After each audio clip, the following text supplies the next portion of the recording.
Hey, everybody. Okay, we're on to part two. Again, just a reminder, my office hours. Let me know if you need anything from me as we're moving forward. We're kind of early in the semester at this point, but do holler if you have questions. I'm here to help.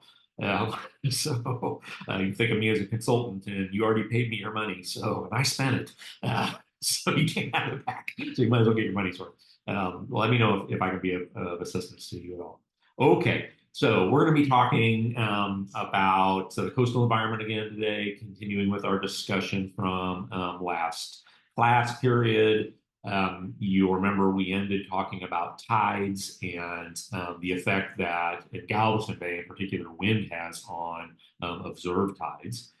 So again, this is the second part of a two-part presentation. So let's talk today start out talking about salinity. So I talked about this and brought up this concept of freshwater input versus loss and how you might have a positively influenced or negatively influenced estuary. So rainfall, as I said, in our area generally can exceed 47 inches a year, especially with the influence of storms in some of our counties. Now, when we look at what influence that has on the bay, of course, the more fresh water you have flowing in, the lower the salinity is typically going to be overall in the bay system. Now, this can be counteracted by things like those south-southeast winds that we talked about, pushing more salt water from the Gulf of Mexico in there. So there are multiple factors to bear in mind. But rainfall is a particularly important one, especially in a bay system like ours, which traditionally has more freshwater input than freshwater loss, right? So water tends to have some residence time in the bay system. Now, if you look at the salinity, and one of the things I want you to note is that it is not the same at the top of the bay as it is at the bottom of the bay. We're going to talk a little bit about salinity gradient here as we move forward. And that is, again, because as you're closer up towards the top of the bay where these rivers are, there's more fresh water flowing in, and it's further away from the saltwater inputs. And it's exactly the opposite when you get down here towards the bottom of the bay. Now, again, high water, high rainfall, typically the salinities are going to be relatively low on this scale. Bearing in mind that the Gulf of Mexico is typically around 30 to 35 parts per thousand. Right? So high rainfall, the salinity is typically going to be lower than where you have drought conditions. So, for instance, 2011 is still a drought of record in Texas. And you can see how dry it was extending out of Texas clear over into New Mexico, Arizona, southern Colorado, Kansas, Arkansas, Louisiana, right? There was very little water coming into this part of the country. And during that time, right, the salinities in the bay, you can see, are much higher. And in fact, even in the tributaries, we saw salinities that would extend up, well over 16 parts per thousand in some instances. And I say that number specifically because 16 parts per thousand is kind of a crucial number for how you start to see a shift from freshwater organisms to organisms that are adapted to saltwater environments. This is particularly true in sessile organisms that don't move a whole lot. So this would be things like the benthic macroinvertebrates, the little worms and crustaceans that live in the sediments that don't move great distances. Um, so in any event, this drought had a significant impact. And here you can see salinities that are up in this upper part of the scale, even up here near the mouth of the rivers, whereas typically you would see salinities much lower. In fact, it's not unusual here around the mouth of the Trinity River in particular to see salinities that might only be a couple parts per thousand. So within the drinking water standard of the United States, which is five parts per thousand, here you see these very low salinities up in these areas, and during wet years, it can be almost zero, right? So this, so salinity, along with other abiotic factors that include things like dissolved oxygen, nutrients, temperature, it's an abiotic stressor, and it has an impact on what organisms you'll find where. Okay, and all of these things combined actually have an effect. Each has its own individual effect, and then there's a cumulative effect. Um, so salinity can very much dictate where these organisms lie. Oysters are one example of this. So this map is partly derived from the Powell map. So a scientist that did a lot of pole sampling all around Galveston Bay back in the early mid 90s. Those were the only maps we had for many, many years. Now we're starting to see more that are popping up because of, in part because of permitting work. So when there's drilling or pipeline sighting in the bay, they'll run side scan sonar, if you're familiar with that. So it's sonar that's actually delivered from what's referred to as a fish, which is a torpedo-like thing that's towed behind the boat, and it can get really low down to the sediment. So even in flat bathymetry environments like Galveston Bay, you can see oyster reefs really clearly from the sonar signature. So we're starting to get a little more of that, but mapping is still an issue in terms of locating oysters, just because there's not a lot of it that's been done. So you would, we are seeing some shifts in oysters, but the thing I want to point out on this graph is I want you to notice where the oysters are located, right? And they really, you're seeing them in the saltwater environments here. And that's in part because oysters, to be truthful, oysters are very facultative. They can tolerate very wide conditions from really low salinities to really high salinities. And that's why you find oysters like the Atlantic oyster that we have in Galveston Bay is found all up and down the Atlantic coast in all kinds of different salinities. So it's very what we refer to as facultative in that sense. Can exist, as you can see, even up in the upper parts of these bays. But you'll notice that you tend to find it more prominently in Galveston Bay, where the salt influence is higher. And I want to take the time here to point out right here, this spot where my laser pointer is. This spot represents a pinch point in the bay, or a bottleneck. So that fresh water that's flowing out of these rivers tends to reside for longer than it might otherwise in the upper part of the bay, because it has to kind of squeeze through this pinch point or bottleneck, if you will, right? So here we have Eagle Point. I showed you some data from that previously. But here we have Eagle Point over by San Leon, and here we have Smith Point that's kind of south of Anahuac. And historically, there was actually an oyster reef here that went clear across the bay and was high enough that it was exposed during low tides.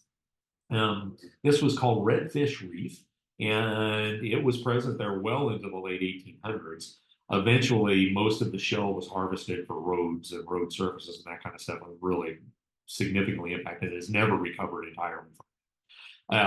But so if you look at this point here, right, this point, you can see there are relatively fewer oysters above that point than there are here. And where they are tend to follow, more often than not, are following the Houston Ship Channel. And that's because of the depth of the channel, which is, as we're going to talk about later, is over 40 feet deep, right? So when you think about a bay system that's only about 8 feet deep, and you have this 40-foot channel in the middle of it. Remember, we talked about fjord-type estuaries last time.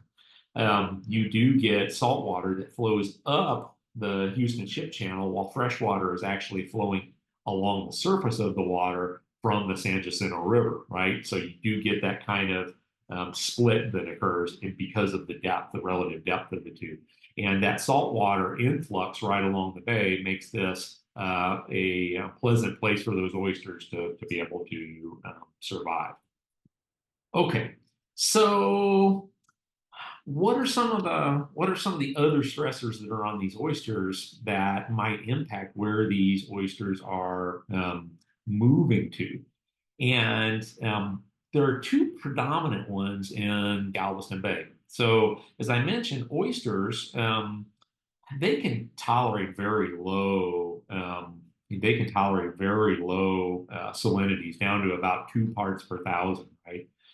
So they prefer about 10 to 30 parts per thousand, but they can tolerate those low salinities, and they actually prefer low salinities in some instances. And when predators are involved or there's some disease factor that's involved, those can have an impact.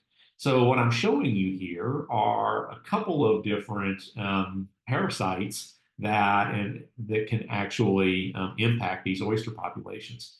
One is dermo, and in a raw oyster, you can see it manifest. If you look at this right here where my laser pointer is, that lesion is from a little protozoal organism that creates this disease referred to as dermo.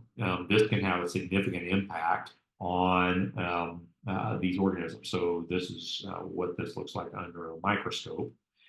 And the other organism is a whelk called an oyster drill. And both of these organisms thrive in higher salinities. So the oysters, because they are so facultative, um, in in some sense, have started to move up into the upper part of the bay where they can manage those parasites and predators. So you'll see them clustered, for instance, here along Chocolate Bayou, where West Bay can be quite saline, more so than even this part of the bay, in part because of the Texas City Dike blocking fresh water from getting into the bay. So the sources of fresh water are considerably more meager. The largest one here is Chocolate Bayou, and you can see that you see more oysters in that area. Now there are some pretty big populations here. There are some fairly significant freshwater inflows here as well. So it's not all about salinity, but it certainly has an impact on where oysters tend to be the healthiest. And some of the healthiest reefs that are commercially managed are up in these areas in the upper part of the bay because they're less susceptible to these organisms that impact them. So it's kind of interesting. I am not an oyster biologist by training or practice, so that's as far as I'm going to go on this. But so let's talk a little bit about fresh. Let's talk a little bit about marshes in general. And actually, we have both marshes and forests in the Galveston Bay system.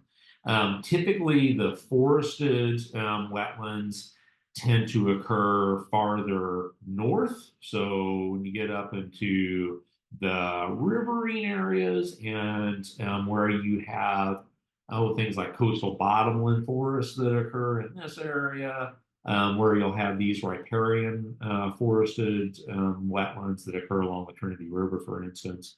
And so one example here is cypress swamps that are a type of forested wetland. They're prevalent in some of these upper areas. You'll find them. So this picture I actually took from Jesse Jones State Park. One of my favorite walks is back in there. There are cypress trees in there. They're well over 300 years old. So it's a really unique experience for something that's so publicly accessible. There are freshwater marshes. So these marshes are influenced by rivers, by rainwater that ponds in things like prairie pothole wetlands that are extensive back here in Brazoria County, some over here in Chambers County, and then marine marsh that occurs typically right along these areas where they'll have direct uh, influence from water that is brackish or or true marine water. So um, So we'll find these three types. This is a picture actually from Brazoria County, and believe it or not, there are some prairie pothole wetlands back in here. So we're going to talk a lot more about prairie potholes later in the semester, but these are shallow depressions in the surface of the soils that hold water. They're fresh water. They have no connection to salt water in any way except during storm events that push storm surge up into into the adjoining land. And then here's a good example. This is what you would see largely along Galveston Island, the backside of Galveston. Okay, so quick clicker question. In typical years, is Galveston Bay a positive or a negative estuary? It is a positive estuary. We have more freshwater input than we have freshwater loss. Okay, so let's talk about zonation and stressors. So coastal habitats are divided into several zones based on elevation, right? So generally, as you get away from the bay itself and you go inland, the elevation is going to go up. And that's going to have an impact on what types of organisms exist there. Because remember, salinity in particular is a stressor, but so is flooding. And those two things linked together can have really big impacts on what's going to grow in these shoreline marshes and even back into upland some distance. Now, the specific species of plants that we're talking about can certainly vary among different regions. But you're going to see zonation occurring regardless. So even though the species may be different from one part of the country to the other, or from one place in Texas to the other, you're still going to see zonation, and the plant's adaptations, as we're going to see a little later over the next couple of weeks, tend to be analogous to one another. Okay. All right. So if you look at this graph here, right? So on the x-axis, we have relative importance, and on the bottom we have the elevation ranging from low out to high. So salinity stress tends to be the most prominent in the middle elevation, and that is because it's not submerged by salt water for extended periods of time, not nearly to the extent that the low marsh is.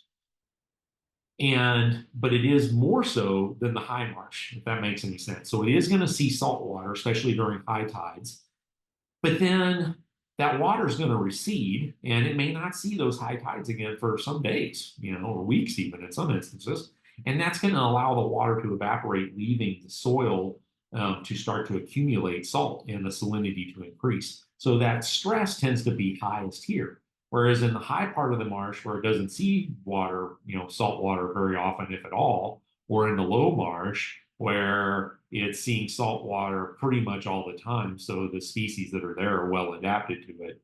Here, well, and also you don't get the salt accumulation because it's wet. You've got that salt that's staying dissolved in the water column, and it's getting flushed out from time to time. Now, when we talk about flooding stress, of course, the low marsh is going to be flooded all the time, like we talked about. It's going to see water every day. With every tide, it's going to see water.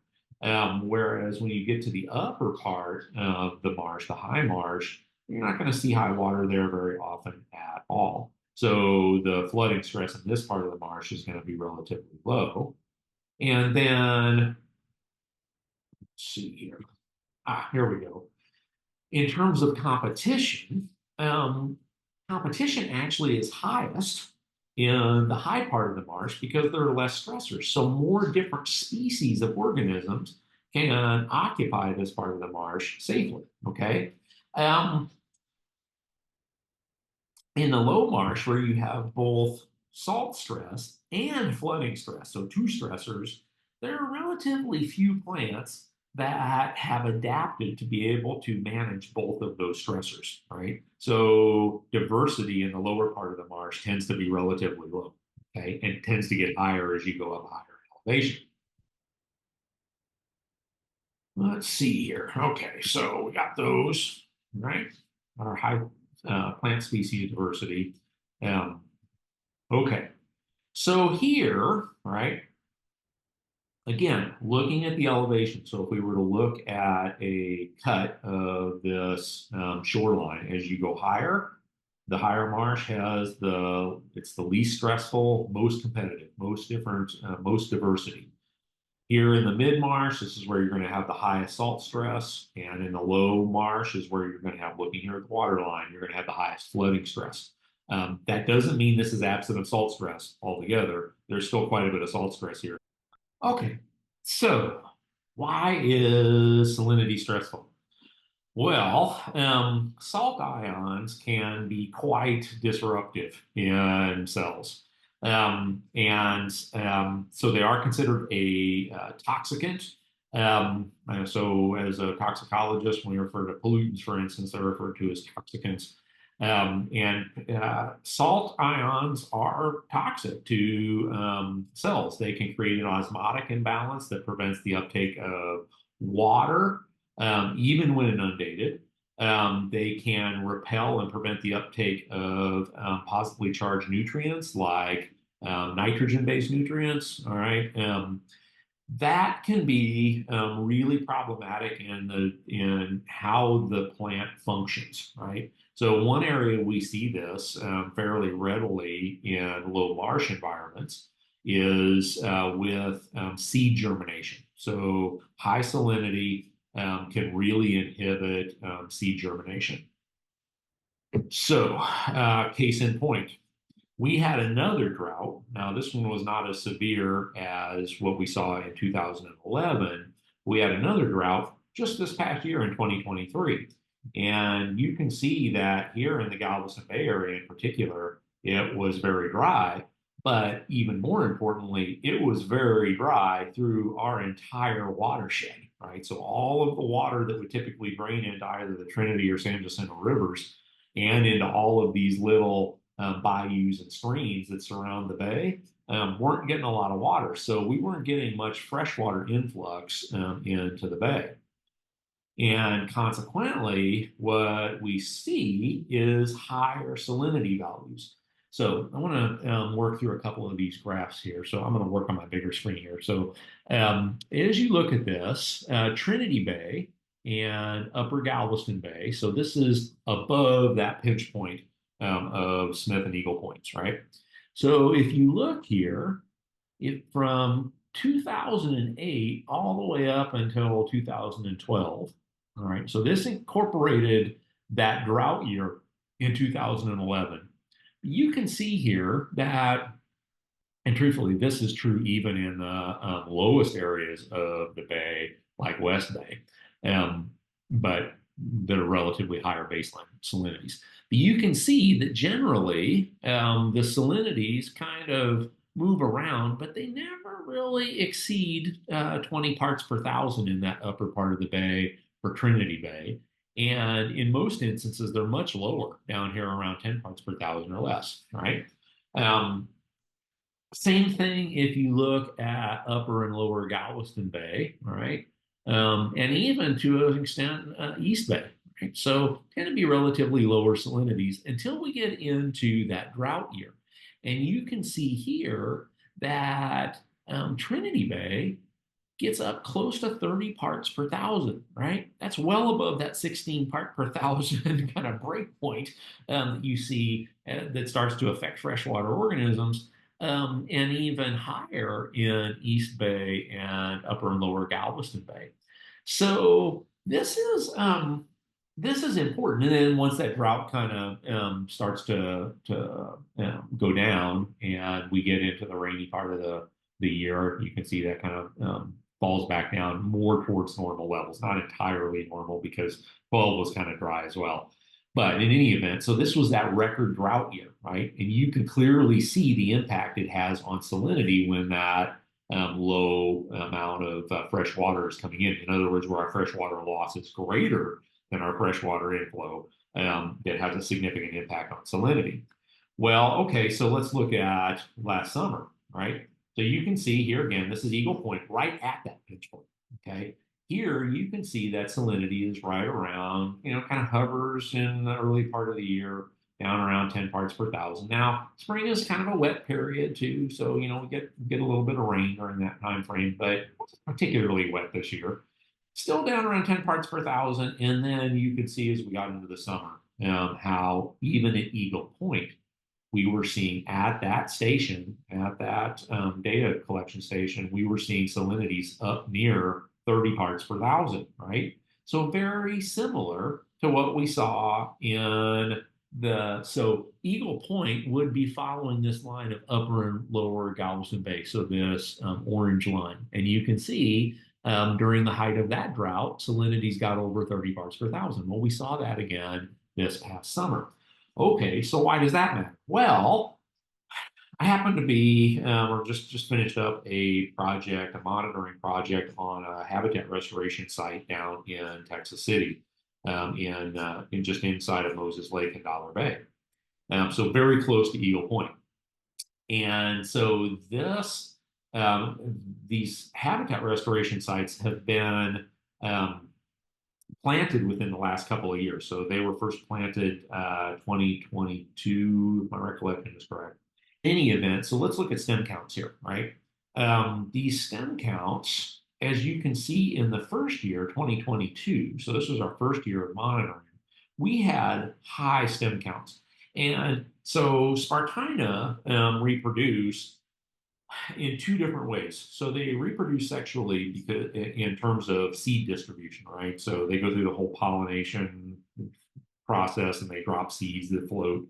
And seed germination, especially early in the marshes development, is really important to how quickly those marshes develop. They also can germinate via rhizomes. Now, that tends to be a little less important during the early part of the marshes development, and it has to do with what the seeds are trying to accomplish, what the plants are trying to accomplish. So when the seeds first sprout, right, their first job is make above ground biomass that can photosynthesize, because that's what's going to help them pull carbon in through their leaves from the atmosphere and build sugars that are going to turn into more leaves and roots and stems and all that other stuff.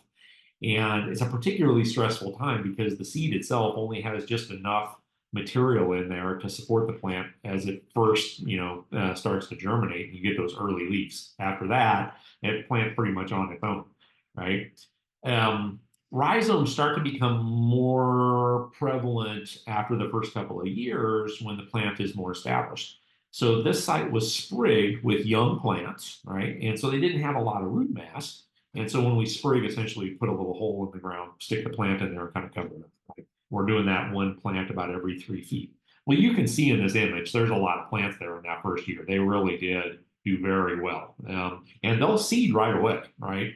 In that first year. In fact, when we went out there in September, October, they had seed, they had the little seed stems up, and there was a lot of seed on them. Okay, so when we did our stem counts, we got stem counts that were relatively high. In 2023, after that drought had been, so we're going out in the fall to do these measures, you can see the stem count was significantly reduced. And this was particularly, so this is from one of two different sites that we looked at because there are two different embayments. And this particular site was very impacted. And we think, so there's a lot of different factors we could look at, right? It could be heat, but when we looked at heat, the temperature wasn't distinctly higher than it normally would have been in terms of overall high temperatures. We looked at rainfall. The rainfall was actually kind of in the neighborhood. What was different was the salinity, and that's because there wasn't as much input. So even though the surface rainfall was about average in that area over the entire year, during the critical period of the growing season and the inputs from the water itself, because the upstream areas in our watershed were not receiving hardly any rain at all, the salinity was mostly governed by the Gulf of Mexico, which Texas City happens to be very close to. So the salinities in this area would reflect this Eagle Point data collection site, which is really literally, you can almost throw a rock and hit it. I mean, it's pretty close. So We see this in actual data sets. All right, so this is data that we've collected, and you actually see this having an impact, the impact that that salt has on these biologic processes that these plants undergo. Okay, so how do the plants manage this? Plants that can grow in these areas, how do they manage it? Well, there are a couple of different approaches to it. One is exclusion, and this is where you get suberin, this substance that is kind of waxy, and let me see if I can get a picture up here. Oh yeah. Oh, here's one. All right. So I don't know why I do animation. Um, I forget what I had there. Um, so this suberin is this kind of waxy layer that blocks salt uptake, and it occurs along the surface of the roots. So you can see this here, and you see a comparison of two different species, right? I believe these are, want to say these are mangrove species, if my recollection is correct. So this one, I believe, is Abyssinia, but I think it's an Abyssinia officinalis, which is a different species than the one that's typically in Gallica. Nonetheless, you can see the suberin is reflected as green in this stain, right? And so, and you see that it's kind of intermittent, right? Whereas you come down here, this is a high elevation species, and you can see the suberin layer is contiguous all the way around the root. So how much salt that species is adapted to is important to where it's going to be able to survive. So remember we talked about earlier, the mid-level is where the salinity, mid-level of the marsh is where the salinity stress is going to be the highest. And this species would do well there because it would exclude much of the salt that it would be exposed to, meaning that it doesn't have to have any of the other processes that we're going to talk about, which means that it doesn't have to expend quite as much energy because it's excluding the salt in the first place. It'll allow water in, but it's not going to allow the salt in. This species, on the other hand, would struggle a little more in that particular environment. And you can see that here again reflected down in these lower panels. So low salinity, a little more intermittent, high salinity, a little more contiguous around the surface. Suberin can prevent uptake of over 90% of salt in some species. And we're going to talk about some of those species when we start to look at these marshes a little more in depth. That was funny. So, see, I've been pretty mute through this presentation. Anyway, so it can be a very effective mechanism for managing salt stress. Secretion is another one that you'll see commonly. So salt accretion on plants, you'll see this on leaves. When you go in the field in your labs, I have no doubt you're going to see salt excretion occurring on Spartina alterniflora. Very common, but there are a lot of plants that do this. And so you'll see the salt a lot of times is the salt glands rather that excrete the salt is one way that you can identify plants. And we're going to talk about this again when we talk about mangroves. You can speciate mangroves based on where the salt glands are located. So secretion is another method. This means that the salt gets into the plant and then it has to be extracted and excreted out back into the environment. So a little more energy intensive. Then there are other mechanisms. So storage is one of those, and succulence is another. So storage occurs when essentially the salt gets concentrated into a specific tissue. And more often than not, this occurs in leaves. So they concentrate the salt in these leaves, older leaves, that then drop off of the plant at some point, thus returning the salt back to the soils or back into the environment. So that's one way. The other way is succulents. And so the plants retain water. And that water retention then dilutes the salt, which allows the plant to operate within its normal parameters. It is not uncommon actually to see both of these things occurring at the same time. So one succulent plant is Salicornia, and one of the more common ones in our area is Salicornia virginica. And it looks like this guy here. And so it kind of looks like a funny little cactus growing on the ground. And it tends to grow upright. And what you'll see, you may have even eaten Salicornia at one time. If you've ever been to a nice restaurant that serves fancy salads, it's often used as a garnish because so it uses succulents, but also you will see salt accumulate in older leaves, and then those branches will drop off. So you'll again, this species you'll see that, and when that happens, those little branches actually turn that bright orange again. So in any event, a couple different methods. So and it's not unusual to see some plants exhibit one or more of these, or rather, more than one of these approaches, depending on where they are in the marsh. Okay. Another method is viviparity. So viviparity occurs when it actually occurs in order to manage the seed productivity. So remember we talked about in the Spartina that study that I've been working on where my students have been working on actually. I shouldn't take credit from them. They're the ones doing all the hard work. In any event, viviparity occurs. It occurs only in mangroves, so this is not something you'll see on other plants, and it occurs while the seeds are actually still attached to the trees. We're going to look at a couple different variations on this with mangroves, but essentially,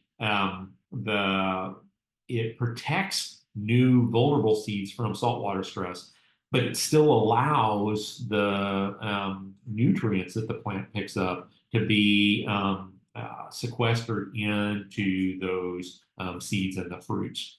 So again, only occurs in mangroves. We're going to unpack this a little more. I would say this is far more uncommon, again, because it only occurs in mangroves, and mangroves are not as extensive in our area as many of the other species that we're going to talk about, but they're enough so we're going to this a little more as we move forward.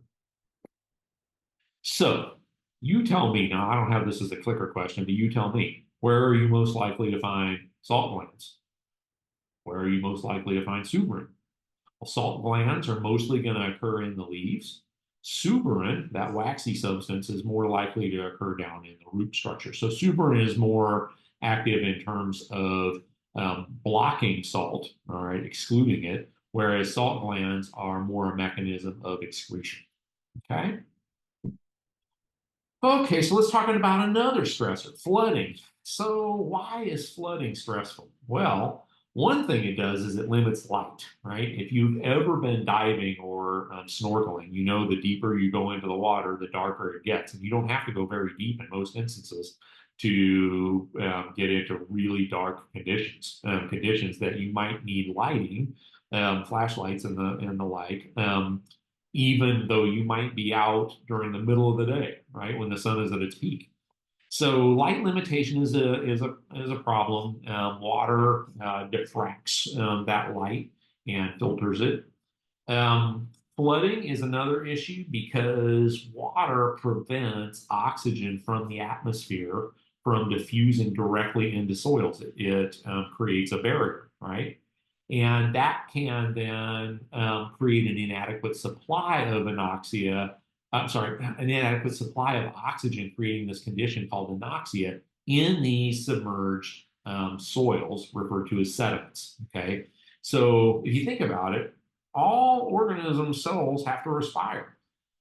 Where you have anoxic conditions, you can get hypoxia, which are these very low concentrations of oxygen. Now, you've probably heard of the hypoxic zone in the Gulf of Mexico that occurs typically in the late summers.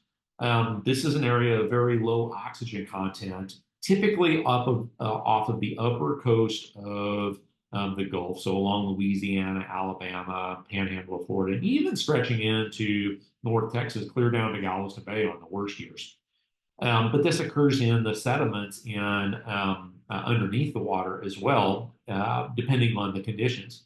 And this can make those conditions anaerobic, which tends to favor organisms specifically that can function in these low oxygen environments and excludes many other organisms. Now, I do want to point out that this picture is fake. You should not see sharks going down, or at least not this type of shark, going down, going down I-45 during flooding events like Hurricane Harvey. This was a hoax that was put out there. I just thought it was funny. So flooding is not stressful because of sharks on the road. It is stressful because of the impact it has on light and oxygen down in the growing environments for these plants. Okay, so what happens here is oxygen is used up by biotic respiration, right? So when you and I are breathing, we're bringing oxygen in to our lungs, into those alveoli, that is diffusing into your circulatory system, and then carbon dioxide is being diffused back out into your lungs, and you exhale that back out into the atmosphere. So in the soils, where you have a barrier in the form of water between the soil, and again, underwater soils are referred to as sediments. So where you have this barrier, it's difficult for oxygen to diffuse down into these sediments. In fact, that diffusion is magnitudes of order slower than it would be if the soil were directly in contact with the air. And so what you see is typically a very thin oxygenated layer, if you have one, and more of an anoxic layer. And you can often recognize these anoxic layers by the color of the sediment, which tends to be black, as a byproduct of the production of sulfides and how sulfides are managed in these sediments. And you might even smell kind of a rotten egg smell if you stir that up, and that is hydrogen sulfide that is then volatilizing out of those sediments in those anoxic conditions. So what you see is the accumulation of products of anaerobic metabolism by soil microbes, right? So these are organisms that live in the soils. They're part of nutrient cycling that normally occurs, breakdown of detrital products, and they're producing sulfides into the sediments under many conditions. And that's, again, how you get that kind of rotten egg smell, is hydrogen sulfide. This is a natural process, though, right, that occurs under these low oxygen environments. Doesn't mean it's polluted. Now, sewage pollution can smell similar, but sewage pollution is still, you're getting hydrogen sulfides out of those because it's similar organisms that are producing, similar byproducts under similar low oxygen conditions. Okay, so sulfides can be toxic, right? So hydrogen sulfide can be toxic at high concentrations, and it can also inhibit nutrient uptake by vascular plants. However, it has to be fairly high concentration for that to occur. So if you walk out into a marsh and stir some of that up and you're smelling it, there's no need to panic. It has to be fairly high concentration, especially for organisms of our size, for that to be a problem. Now, in iron-rich sediments, iron and sulfide combine, and they precipitate out into pyrrolate. And this is what really accounts for the black color of the sediments. This is valuable, right, because the formation of that pyrite can actually reduce the toxicity of hydrogen sulfide. Hydrogen sulfide toxicity generally occurs in iron-poor sediments, right? And by toxicity, I mean things that are going to affect fish and some of the lower-level organisms. And this is probably not going to be an issue for you just walking through the market, I can imagine. The way this occurs, right, is where you have low flooding stress, and why you don't see these anoxic conditions in these low flooding stress environments is because photosynthesis allows for diffusion of oxygen into the soils, And those then in these, this allows for oxidation to occur, right? And so these hydrogen sulfides are then transformed into sulfates. Okay, so that's all good, and that's in the presence of nitrogen compounds. In a high flooding stress environment, photosynthesis uh, it's reduced below the water line. So the inputs of oxygen and diffusion of oxygen into the sediments is lesser, right? And so that means that you can have more hydrogen sulfides essentially diffuse back out of the sediments, especially if they're stirred up. You get more of that hydrogen sulfide accumulating in those sediments. And that's because it is, there's reduction occurring, sulfur reduction occurring there. So sulfates are actually reduced back to sulfides, which then produce this hydrogen sulfide. And this occurs typically in the rhizosphere. So this is the root zone around the plants, right? So the higher the flooding stress, the more likely you're going to have this occur. Now, we're going to see that there are some plants that are really important for the diffusion of oxygen and can bypass this to a certain extent. So Spartina alterniflora is one of those that kind of acts almost like a snorkel of sorts, moving oxygen down in and diffusing it out into the sediments. So where you have these low marshes, the sediments tend to be less anoxic than where you don't have those plants, if that makes any sense. And you'll see that actually as we go through some of the lab, some of our future discussions. Okay, so the bottom line here is that flooding is stressful, and there are really very few species that are adapted to this type of stress. So that means there tends to be lower plant diversity in these lower elevations. Again, one well-adapted plant is this Spartina alterniflora. Again, this is undergoing a name change, and things shuffle around. As our genetic work is getting better, we're finding things that are we're changing how we're understanding relationships. It is in the grass family, so family Poaceae. And in our area, it is the dominant salt marsh plant. It's the plant when we're doing habitat restoration that is our typical go-to. And it also is very facultative. We'll talk about that. It can live in low salinity environments as well, but it's very well adapted to high salinity environments. And the question here is, well, what adaptations allow for that to occur? So that adaptation it comes in the form of things like salt excretion. So if you look at the leaves of Spartina alterniflora, it looks like somebody went out there with a Morton salt shaker, because you'll see those salt crystals on the leaves. Also, in terms of flooding stress specifically, it has roots that are adapted to these low oxygen environments. So one stress adaptation to anoxia are parenchyma, okay? So these parenchyma are these internal spaces in the roots that open up. And those spaces, so in a high oxygen environment, you wouldn't see these big spaces here. This occurs as a result of apoptosis or programmed cell death that allows for bigger spaces to exist in the roots, which allows for greater exchange of oxygen from the air and from the plant down into that submerged tissue and then out into the rhizosphere. And again, that the more oxygen that's present, the more you have an oxidation environment and a reduction environment, and that leads to a lower production of sulfide, specifically hydrogen sulfide. And this has a secondary impact on all the other species that are part of that biologic community.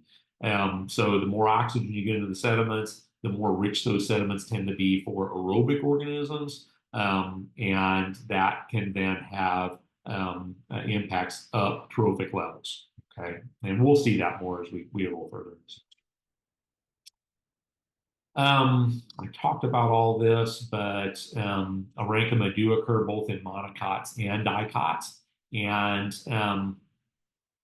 so here you can see a cross section, a microscope cross section where you have the parenchyma. Again, this is a formed as a result of apoptosis that kills those cells in those cell walls, which allows those cells to interconnect and open up. Now, another adaptation are lenticels, and these are pores that facilitate gas exchange. This occurs mostly on dicots, and they are always open. And this is different than stomata that close, right? In this instance, they typically occur on they typically occur, to my experience, where you're going to see them in the marshes a lot of times on aerial roots, but they can occur on the trunk, they can occur on branches, even fruit, but they do not occur on leaves. Okay, so you will not see lenticels on leaves. You can recognize this. So this is a pretty good close-up image of lenticels. And here, I've got a line here kind of circling. You can see these. These are called pneumatophores, but these little aerial roots have lenticels on them, which help them breathe. Aerial roots are another structure that helps plants manage in these low oxygen environments. Prop roots are one of these things. You see these on some species of mangroves, and again, they tend to be covered at least parts. Yeah, in lenticels. So the parts that are mostly above the water line are going to be most covered in lenticels. Also, they do have parenchyma within the root tissue itself. Okay. So again, these are mangroves and these are prop roots. So they're actually, they look like they're propping the tree up. Also, pneumatophores, which I pointed out in 2 slides previously. You see this a lot in our cypress swamps around Galveston Bay. These typically are root structures that stick up above the water line. So here's that photo again, and you can actually see some of these. Sometimes they're referred to as knees, but they're specifically pneumatophores. And like prop roots, they contain lenticels and parenchyma. Okay, so same adaptations, slightly different shape. So if you were to look at a diagram of this, these are prop roots. Prop roots also have nutritive roots below the sediment surface. With pneumatophores, the pneumatophores actually are coming off of the nutritive root main structure, right? The anchoring roots. And then you've got these pneumatophores that poke up above the water surface. Okay. So you've got these similar structures, different adaptations, which will provide different benefits in different environments, as we'll see as we start to look at species that exhibit these different traits. All right, so clicker question, which of the following are adaptations to high salinity? Would that be parenchyma, vivipary, prop roots, or suberin? Well, so B and D would both be adaptations. Remember, vivipary is how mangroves manage to keep their seeds from exposure to high salt until the seed is mature. Suberin is an exclusion process, that waxy substance in the root structures. Which are adaptations to phylleting? Well, here, lenticels would be one of those things. Remember the little cells that occur on the surface of the branches and roots, and then also pneumatophores, those roots that poke up above the water surface. Okay, so as a recap, across these 2 discussions, you should be able to describe factors that influence salinity. You should be able to assess whether an estuary is positive or negative, how abiotic stressors influence zonation patterns, where they're located in terms of elevation, and a few of these specific adaptations to these abiotic stressors, specifically flooding and high salinity, both internal and external adaptations. You're going to see as we move forward that these adaptations are found in a wide variety of different species of plants. Okay, so again, have questions, ask me. I can help. I'm more than happy to do so.